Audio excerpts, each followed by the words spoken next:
نن سپریم کورٹ او نیب لس کاله قید نواز شریف ته ووره، اووه کاله یې ولور ته ووره. زم د غلو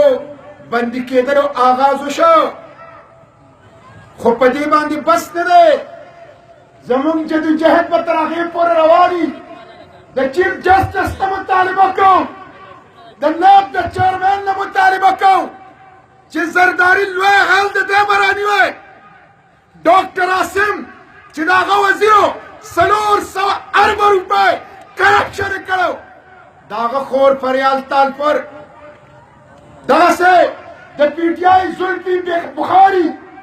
علیم خان او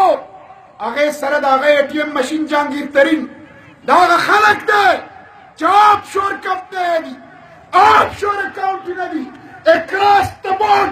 ټولو خلک به بلا تفریق قرار یو او په دې جیلونو کې به انشاءالله اچو، په دې جیلونو کې به